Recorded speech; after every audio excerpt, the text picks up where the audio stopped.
তো hey guys, welcome back to my channel cute Shruti. তো আমরা আজকে দেখাবো হচ্ছে নতুন একটা রেসিপি। তো দেখতে পেয়েছি চিকেনের বোনলেস ধান নিয়েছি, অল্প হাড় আছে। তো এবার এটাকে সেদ্ধ করতে দিয়েছি। তো গেস করো কি রান্না হবে। আজকে রান্না করবো হচ্ছে চিকেন ভর্তা, যেটা জানি সবাই খেয়ে রেখেছে, কিন্তু আমি হচ্ছে শর্টকাট, খুব তাড়াতাড়ি, দেখতেই পাচ্ছ ভিডিওটায়। খুব তাড়াতাড়ি সহজ পদ্ধতিতে করবো, কম উপকরণ দিয়ে। তো চলো দেখা যাক। তো প্রথমে চিকেনটা সেদ্ধ করতে বসিয়ে দিয়েছি, ভালো করে সেদ্ধ হচ্ছে ততক্ষণে পেঁয়াজগুলো ছাড়িয়ে নিচ্ছি, দেখতেই পাচ্ছ। এবার পেঁয়াজগুলোকে ছেড়ে কেটে এটা মিক্সিতে বেটে নেবো। তো ততক্ষণে আমার চিকেনটা সেদ্ধ হয়ে গেছে, ওদিকে কাজও হয়ে গেছে, দেখতে পাচ্ছ এরকমভাবে ছেড়ে যাবে। তো এবার এটা একটু ঠান্ডা করতে দিই, দিয়ে তারপর বাকিগুলো দেখো। এখানে কাজু বাদাম বেটে নিয়েছি, কাজু বাদাম পোস্ত, পেঁয়াজ বাটাও হয়ে গেছে, আর ফ্রেশ ক্রিম লাগবে, তোমরা তো জানোই। এরপর হচ্ছে আমি করবো হচ্ছে মাংসগুলোকে ভালো করে হাড়, যেটুকুনি হাড় আছে ওটা থেকে লেগে মানে ছেড়ে নিয়ে কুচি কুচি কুচি কুচি কুচি কুচি কুচি কুচি করে নেবো, একদম পুরো সুতোর মতো। দেখে মনে হবে চাউমিন এটা দূর থেকে। এই যে দেখে না, এরকম করে ফেলেছি।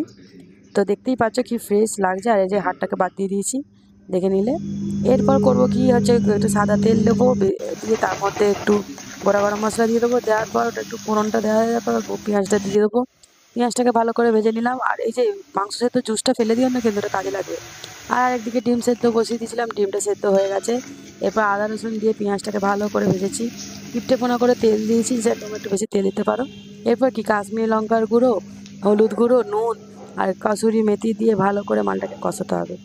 তো কষাচ্ছি, তারপর দিয়ে দিলাম কালার, তেল ছেড়ে এলে দিয়ে দিলাম ফ্রেশ ক্রিম, দিয়ে ভালো করে নাড়িয়ে নিচ্ছি, দেখতেই পাচ্ছ। ভালো করে যত নাড়াবে তত কিন্তু পুড়িয়ে ফেলবে না, পুড়িয়ে ফেললে বিচ্ছিরি হয়ে যাবে।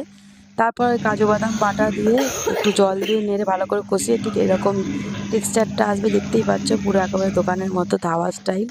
তো এরপর হয়ে যাওয়ার পর ওতে একটু দিয়ে দেবো হচ্ছে চিকেনটা দেওয়ার পর একটু জল দেওয়ার পরে দেখতেই পাবে যে এরকম হবে।